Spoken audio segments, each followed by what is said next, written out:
새해가 밝았습니다. 새해에 우리 성도님들도 계획하는 바가 많으실 것입니다. 또 그 계획이 성취되기를 우리 모두는 응원하기를 원합니다. 그런데 우리들이 계획을 이루어 갈 때에 겪는 여러 가지 어려움들이 있습니다. 아마 우리 성도님들도 다 경험하신 경우들일 것입니다. 정말 이루어 보려고 했는데 아쉬움을 남기죠. 정말 잘 될 줄 알았는데 기대감이 무너질 때가 있습니다. 그러나 우리는 그 모든 계획이 성취되어지는 기쁨을 맛볼 때도 있습니다. 많은 사람들이 말하기를 계획은 많아도 성취는 어렵고 성공은 더 어렵다, 이렇게 표현들을 합니다.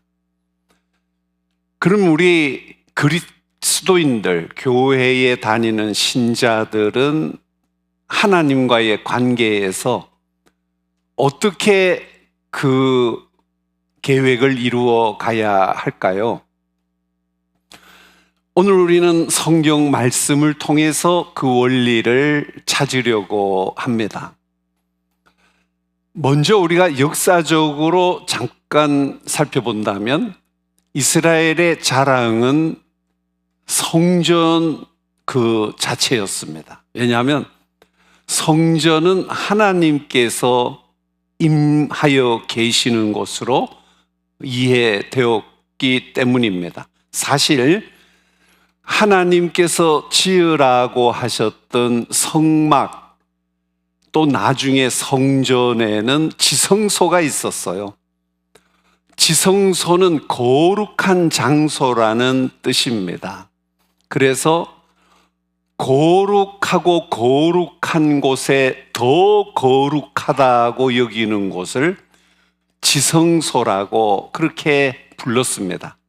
그곳은 하나님이 임재해 계신다고 그렇게 상징적으로 그들은 알았고, 상징적일 뿐만 아니라 실제적으로 성막 생활과 성전 생활을 하던 이스라엘 백성들은 그렇게 신뢰하고 믿었습니다.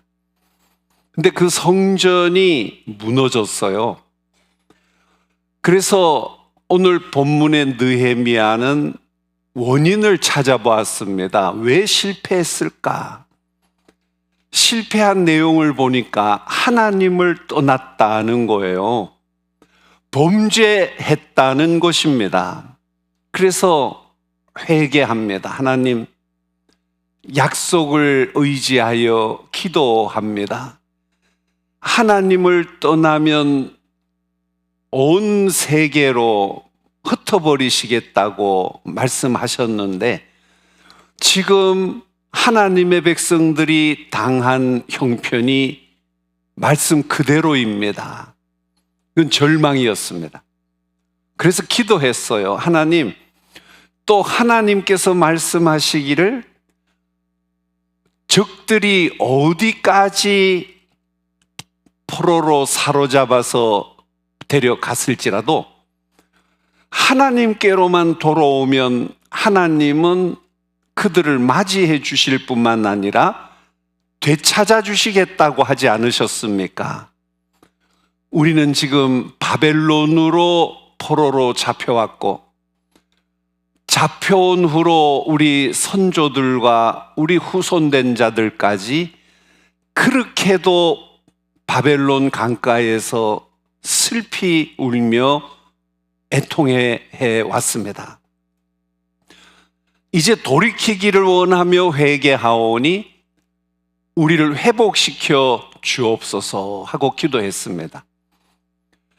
생각보다도 이렇게 회복을 원하는 간절한 소원이 점점 확대되어져 갔습니다. 그래서 주님 오시기 전 516년입니다. 그때 두 번째 성전이 완공된 거예요. 우리는 그 성전의 이름을 스룹바벨 성전이라고 부릅니다. 그 성전이 지어졌을 때의 감격은 이루다 말할 수가 없었어요. 그리고 그 성전이 지어진 때를 기억하고 있는 느헤미야는 자기가 할 일을 생각했어요. 내가 할 일은 이제 성전은 재건되었으니까 그 성전이 있는 성벽을 재건해야 되겠다. 무너진 성벽을 다시 쌓아야 되겠다라는 생각을 하게 됩니다. 그리고 하나님 앞에 기도를 합니다. 기도를 하는데 힘이 없고 또 미래에 대한 그 보장 누구도 해줄 수가 없습니다. 너무나 꿈이 큰 거예요. 성전은 지어졌다고 해도 그 성벽은 엄청 넓은 곳을 지어야 합니다. 성전 건축도 말할 수 없이 어려웠지만 성벽 건축도 엄두도 내지 못하고 있는 때였습니다. 그때에 믿음의 한 사람이 하나님과 대화를 시작합니다. 하나님, 우리 성벽이 필요해요. 성전이 지어졌는데 이제 성벽이 필요합니다 하고 기도를 했습니다. 아무리 생각을 해보아도 그 일은 이루어질 것 같지 않아요. 평범한 포로 시대의 한 사람이 그 꿈을 꾼다고 이루어지겠습니까? 정말 어렵죠. 아마 오늘 우리 성도님들도 계획을 세우기가 어떤 때는 절망감부터 들죠. 왜냐하면 요즘은 그렇게들 말해요. 요즘은 1등만 살아남는다. 기업도 1등만 살아남고 경쟁 중에 1등만 살아남는 세상이 되었다 하니까 좌절감에 빠져 있습니다. 철없이 쭉 공부를 그냥 어느 정도 하며 그래도 잘 따라온 편인데 대학에 입학한 한 여학생이 있었습니다. 한국 학생이었어요. 저는 그 학생에게 물었습니다. 너는 너의 어려움이 무엇이라고 생각하니? 특별히 대학 생활과 졸업한 뒤에 어떤 것이 어려울 거라고 생각하니? 이렇게 물으니까 그 아이는 한국말 할 줄을 모릅니다. 대답을 합니다. 자기 잘 모르지만 세상을 살아가는 데는 상류층에 있어야 공부도 아주 그냥 이 학생들 중에 공부를 잘하는 학생들 사이에 있어야 되고 또 사회생활을 해도 뭔가 상위 그룹에 있어야 잘 되는데 자기는 그렇게 특별하지 않다는 겁니다. 그것이 자기를 좌절감을 가져다 준다고 그래요. 아마 그 철없는 대학교 2학생, 여학생이 뭔 세상을 그렇게 연구했겠으며 무슨 사회를 그렇게 꿰뚫어 보았겠습니까? 느낌인 거죠. 공부도 해보니까 대충 해서는 뭔가 안 되는 것 같고 사회도 어딘가 이 탑 클래스로 올라가야 뭔가 될 것 같고 그렇다는 거예요. 그래서 그 이야기는 너의 생각이니 대부분 대학생들의 생각인 것 같니? 이렇게 물으니까 대부분 대학생들이 그렇게 생각한다는 거예요. 아마 세계 어느 나라든 비슷할 것 같습니다. 무엇을 의미합니까? 나는 그만큼 실력이 되지를 못하고 IQ가 받쳐주지 못하고 집안 형편이 또 나를 그렇게 밀어주지를 못하고 있다, 이런 생각을 할 겁니다.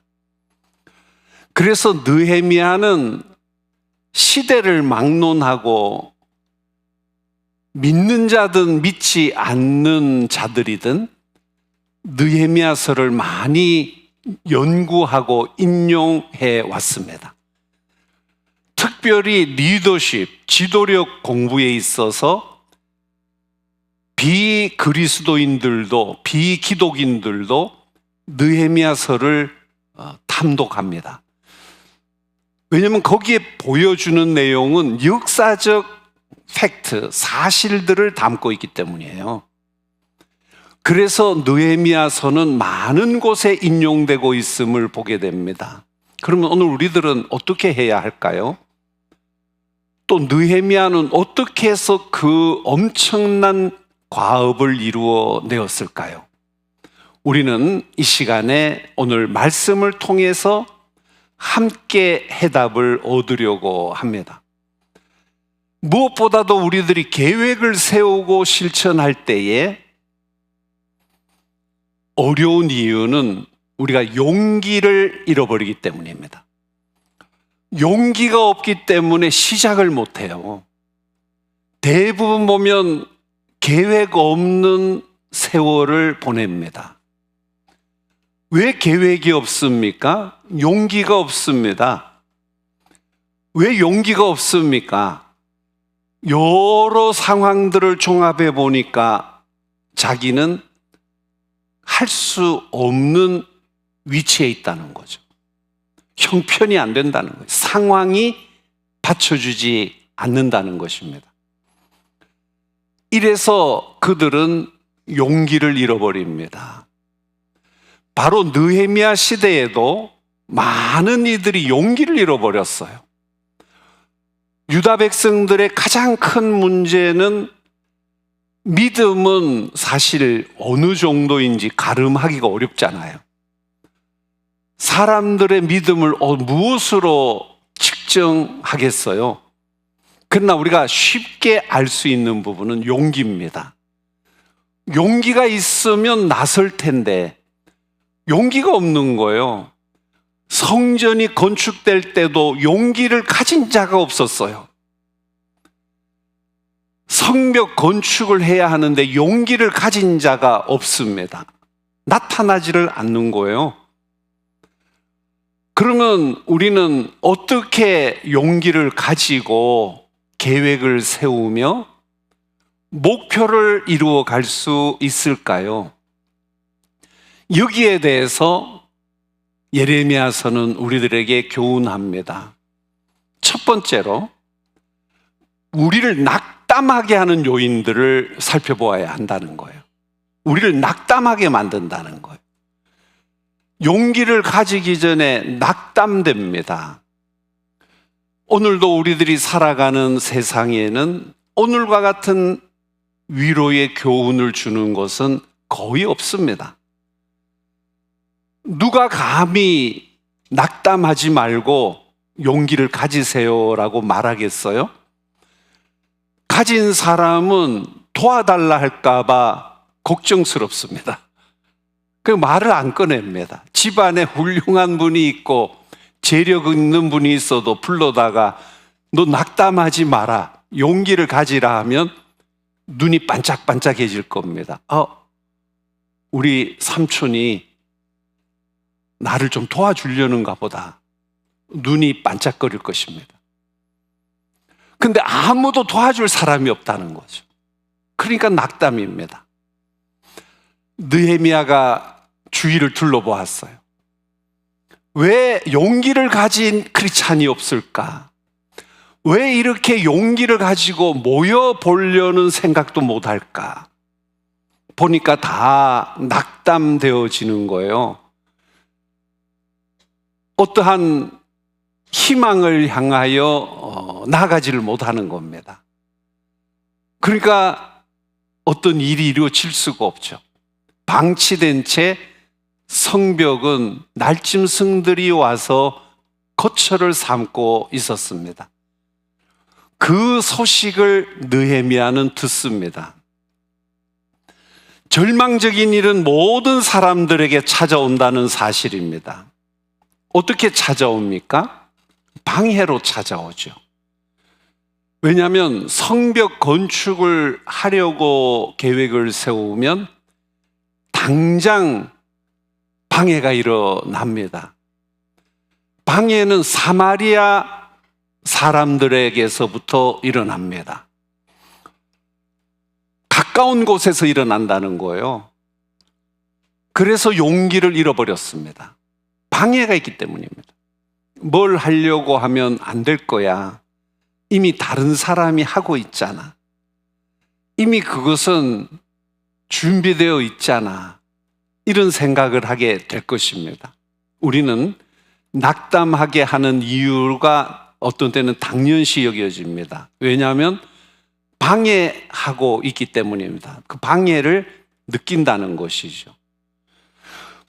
그리고 사람들은 어떤 느낌을 또 갖습니까? 나는 힘이 없다. 물으면 대부분의 분들이 용기를 갖지 못하는 이유는 힘이 없다는 것입니다.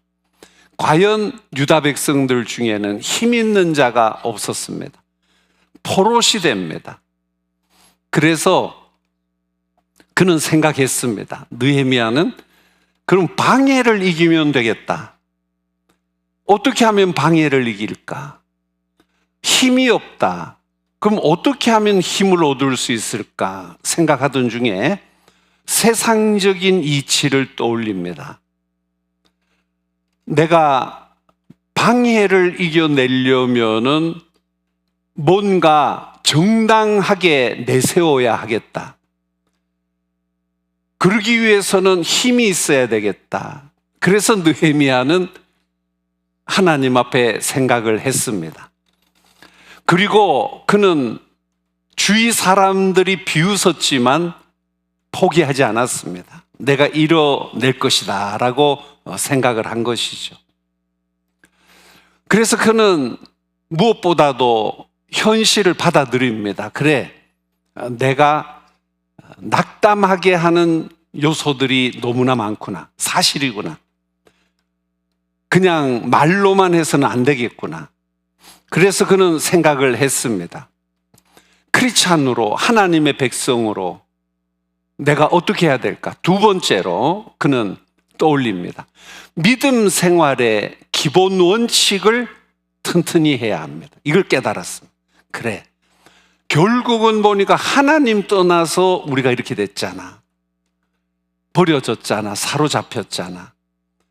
그러면 하나님의 백성으로 이 모든 어려움을 극복하고 난관을 극복해 가는 방법, 방해를 극복하고 힘없음을 극복하는 방법은 하나님의 도우심을 받아야 될 텐데 그럼 어떻게 해야 될까? 그래서 그는 떠올렸습니다. 믿음 생활에서는 기초 원칙이 너무나 중요하다는 걸 깨달았어요. 그래서 하나님 앞에 자연스럽게 올려드리게 된 것이 기도였죠. 그래서 우리가 느헤미야의 기도라고 부르는 것입니다. 하나님 떠나면 흩어져 멸시당한다고 했잖아요. 그렇습니다. 우리가 그렇게 되었습니다. 그러나 하나님 회개하고 돌아오면 하나님께서 어디로 잡혀갔을지라도 하나님께서 되돌아오게 하겠다고 하셨습니다. 지금이 그때라고 생각합니다. 우리를 예루살렘으로 돌아가게 하여 주시옵소서. 이 교훈은 나중에 이스라엘 유대인들은 나라를 잃어버리고 2000년이라는 세월이 지나면서도 그들은 이 교훈을 잊어버리지 않았어요. 우리가 나라가 없어졌다, 흩어졌다, 없다, 없어졌어요. 이스라엘은 망해서 사라졌고 후에도 보면 어떻습니까? 로마가 와서 지배를 하고 있습니다. 예수님 당시도 로마가 지배를 했습니다. 절망감에 가득 사로잡혀 있었다가 예수님을 십자가에 못 박고 유대인들은 많은 민족들에게 멸시와 천대와 박해를 당합니다. 왜냐하면 예수님같이 성인을 죽인 유대인들, 저 유대인들은 살려두면 안 된다는 거예요. 예수님 죽인 인간들인데, 민족인데. 그래서 자녀들이 흩어져 학교를 가면 유대인이라고 드러나기만 하면 학생들 사이에서도 왕따 정도가 아닙니다. 이것은 그냥 거의 없어져 줬으면 좋겠다, 이런 정도였어요. 근데 그들이 어떻게 2000년이나 나라를 잃어버렸는데 1948년에 우리가 나라를 세우자, 2000년 나라가 없던 곳인데 나라를 세우자, 그게 바로 시오니즘입니다. 세상은 시오니즘을 쉽게 설명하지만 우리가 기독교적인 신앙 관점에서 보면 하나님께로 돌아오는 운동이었습니다. 그것이 기독교 입장입니다. 그들은 하나님께로 돌아가자, 예루살렘으로 돌아가자, 우리들이 가서 다시 무너진 성전을 세우자, 이런 마음들로 모여들게 되었던 것입니다. 바로 그 시오니즘의 사상은 느헤미야서에서 잘 나타나 있습니다. 하나님 돌아오겠습니다. 하나님께로 돌아왔습니다. 앞으로 하나님께로 더 돌아올 것입니다. 그래서 그들은 예루살렘으로 돌아간다는 개념은 하나님께로 돌아간다는 의미예요. 최근에 유대인들은 러시아에서 150만 명이 이스라엘로 돌아왔습니다. 우크라이나에서도 수많은 유대인들이 돌아왔습니다. 거의 200만 명에 이르는 유대인들이 돌아왔습니다. 그리고 그들은 다시 제3의 성전을 세우기를 오매불망 열망하고 있습니다. 그 이유가 무엇일까요? 하나의 사상일까요? 민족성일까요? 그것이 애국심일까요? 그렇지 않습니다. 신앙의 기본에 깔려있는 하나님께로 돌아가겠다는 것입니다. 그래서 기도합니다. 하나님, 느헤미야의 기도입니다. 도저히 우리는 방해가 심해서 할 수 없고 힘이 없어서 해볼 수가 없습니다. 이러다가는 또 세운 스룹바벨 성전이 무너지겠습니다. 구약시대 마지막에 하나님께서 또 쓰시기를 원하셨던 하나님의 메시지가 선지자들을 통해서 전달되었는데, 하나님께서는 학계 선지자를 통해 교회가 지어질 때, 그 성전이 지어질 때 강하게 말씀해 주셨습니다. 예루살렘 성벽 건축도 하나님께서 선지자들을 통해서 말씀하셨습니다. 그때에 느헤미야는 기도하는 겁니다. 하나님, 구체적으로 기도합니다. 저 제국의 공무원이 되게 해 주세요. 기도를 하는 거예요. 하나님, 공무원으로 또 취직을 해서 왕의 가까이에 나아갈 수 있는 고관이 되게 하여 주세요. 기도를 하는 거예요. 기도가 조금은 우리들이 무슨 그런 기도를 할까? 남의 압제당하는 나라에 가서 왕 가까이 가면 그 매국노처럼 살아야 되는데 그걸 왜 기도했을까? 느헤미야는 목적이 달랐습니다.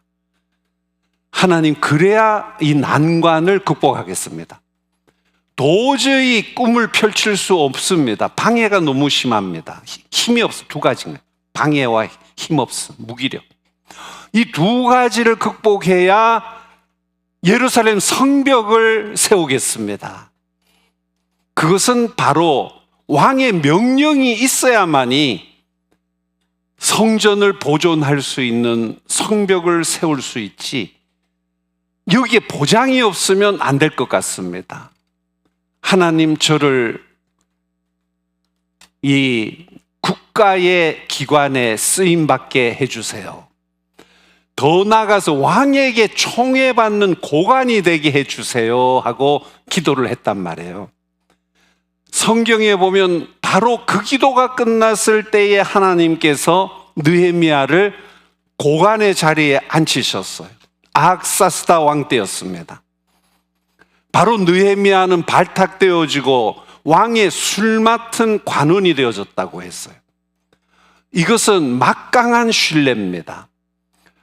특히 제국 시대는 쾌락이 중요했고 항상 잔치가 벌어질 때에 빠질 수 없는 것이 술이었죠. 술 문화입니다. 근데 왕으로서는 아주 염려가 됩니다. 혹시 독살을 당할까봐, 특히나 술 취했을 때 독살 당하기 쉽죠. 철저한 신뢰할 만한 신임할 수 있는 고관이 필요했던 거죠. 왕이 왕비와 함께 생각하고 내린 결론은 느헤미야를 세우자는 거였어요. 그 뒤에는 하나님이 느헤미야의 기도를 들으신 것입니다. 그래서 왕의 술 맡은 관원이 되었더라고 성경은 기록을 하고 있습니다. 무엇입니까? 신앙생활의 기초가 든든해야만이 하나님의 응원에 그 큰 힘을 제공받는데, 과연 기도는 놀라웠습니다. 목적을 분명히 하고 기도했을 때 완전히 객관적인 하나님의 도우시는 섭리로 왕의 술 맡은 관원이 되었던 것이죠. 그때에 그는 고백을 했습니다. 하나님, 제가 이 일을 구하는 이유가 있습니다. 그 이유가 너무나 슬픕니다. 느헤미야 4장 4절에 보면 이렇게 우리가 멸시를 당합니다 라고 고백을 하고 있습니다. 우리 하나님이여 들으소서, 우리가 업신여김을 당하나이다. 하나님께 기도하고 있는 모습입니다. 하나님, 신앙생활의 가장 기본적인 기도입니다. 하나님의 백성 우리들이 업신여김과 멸시를 당하고 있습니다. 우리를 긍휼히 여겨주세요. 우리가 항상 기도할 때에 긍휼히 여겨주세요 한 뒤에는 도와주세요로 이어지는 게 좋습니다. 그래, 긍휼히 여겨서 어떻게 할까? 우리를 도와주셔야 합니다. 저를 도와주셔야겠습니다. 그러면 제가 목적이 있습니다. 하나님도 아시고 느헤미야도 압니다. 성벽을 제가 건축하겠습니다. 세월이 120년 흘러가도 성벽이 지금 건축되지 않고 있습니다. 근데 저는 하나님으로 건축할 수 있겠습니다. 저를 왕 가까이에 고관의 자리에 세워주세요. 얼마나 구체적이며 그 기도가 얼마나 힘이 있습니까? 바로 그 기도가 끝났을 때에 왕이 불렀고 고관의 위치에 앉았다는 것입니다. 그래서 그는 기도로 하나님의 응원을 입었고 말씀으로 무장을 했습니다. 이제 이 일은, 왕은 표면적으로 허락을 한 왕이고 그 뒤에는 나는 알고 있다. 왕을 나는 모른다. 왕이 어떤 사람인지 왕에 대해서 나는 전혀 아는 바가 없다. 내가 아는 바는 내가 믿는 하나님이시다. 요 하나님을 내가 알고 내가 신뢰하고 하나님이 내 기도를 들으셔서 고관의 자리에 앉혀주셨다는 자기 간증이 있었다는 것입니다. 오늘도 이 간증이 있을 수 있습니다. 오늘 여러분들을 향해서 하나님께서는 말씀만 하시지 않습니다. 말씀은 살아있고 라고 성경에 기록했어요. 말씀은 살아있다, 운동력 있다, 의로 교육하기에 유익하니 하나님의 말씀은 능력이 있음을 믿으시길 바랍니다. 하나님 살아계심을 믿으시기 바랍니다. 오늘도 역사하시는 하나님이심을 확신하시기 바랍니다. 우리의 신앙관이 이제는 믿음 생활에 튼튼한 신앙의 기초 원리가 있어야 합니다. 이스라엘 백성들이 하나님이 살아계심을 업신여길 때 그들이 업신여김을 당했어요. 그러나 다시 그들이 업신여김을 당할 때에 하나님을 업신여김을 회개했습니다. 그리고 도와달라고 기도했던 것입니다. 그럴 때에 하나님께서 도우셨습니다. 세 번째로 우리들이 자신의 힘이 아닌 성령님의 능력을 의지해야 합니다. 오늘도 성령님은 능력으로 여러분들을 도우심을 믿으시기 바랍니다. 느헤미야가 아무런 힘없는 청년인데 기도했습니다. 그리고 그는 포로로 잡혀간 지가 얼마나 오래되었어요? 이러니까 이제 포기는 오래전에 했고 절망감이 바위 덩이처럼 자기를 누르고 있었습니다. 어떻게 벗어납니까? 불가능합니다. 그런데 여호와의 신으로 가능하다고 믿는 거예요. 하나님의 신으로 가능하다. 하나님, 비밀스러운 지금 하나님과 대화를 하고 있습니다. 저는 아닥사스다 왕이 누군지 모릅니다. 그도 나를 알 리도 없고 만날 기회도 전혀 없습니다. 그러나 역사를 주관하시는 하나님께서 종의 기도를 들으시고 이 소원이 있음을 아실 때에 나의 힘이 아니라 자기 힘으로 됐나요? 하나도 아니죠. 하나님의 신의 역사로 왕을 만나게 되어질 것이고 왕이 나를 총애를 가지고 가까이에 세울 것이고 내가 왕을 만날 때에 자기 자신은 왕에게 뭐라고 말을 하겠어요? 왕이 조금이라도 의심이 나면 그 자리에서 해고당합니다. 체포당해버립니다. 말을 할 수가 없어요. 그래서 또다시 여호와의 신의 의지를 합니다. 하나님, 저 금식합니다.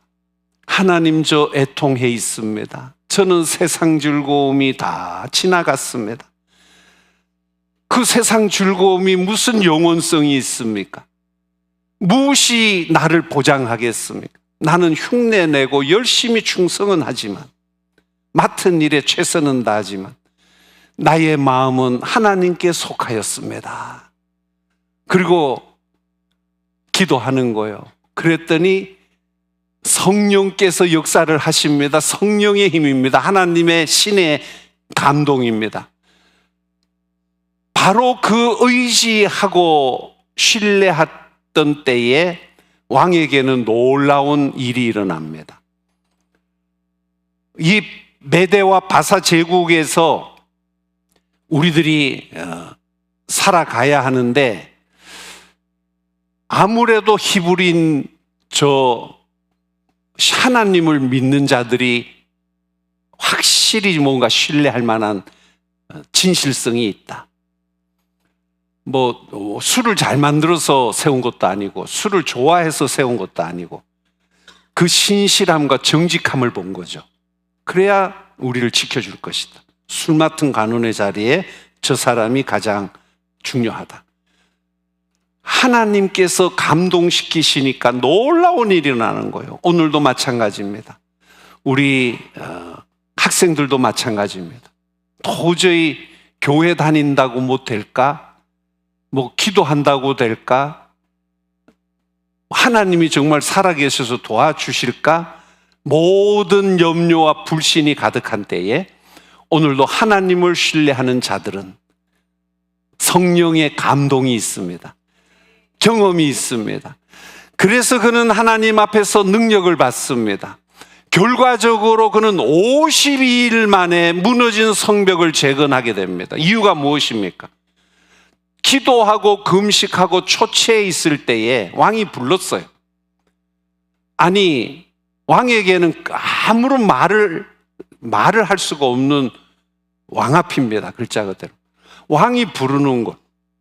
너의 얼굴이 보니까 초췌하다. 너 분명 무슨 근심이 있구나.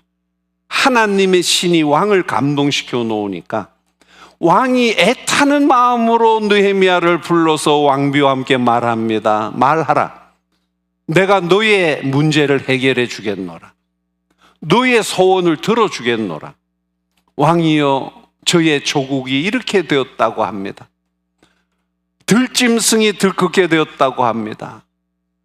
왕이여 만약에 긍휼을 베푸실 마음이 있사오면 저를 좀 휴가를 보내주세요. 뭘 요청한 게 아니에요. 왕이 알았습니다. 그래, 너는 그러면 총독으로 내가 파견을 하겠다. 이 모든 일들이 역사를 주관하시는 하나님께서 하나님의 신으로, 오늘은 우리가 성령이라고 부르죠. 보혜사 성령님으로 오셨습니다. 성령의 능력으로 되더라는 것입니다. 오늘도 하나님은 살아계시고 오늘도 여러분들과 함께 하시며, 하나님은 이론과 지식에 갇혀 계시는 분이 아니시고 오늘도 이론과 지식을 초월해서 살아계시는 역사를 주관하시는 하나님으로 여러분들과 함께 하시고 인도하심을 믿으시기 바랍니다. 이 믿음으로 새해를 출발하시는 신앙의 교인들이 다 되기를 축원합니다.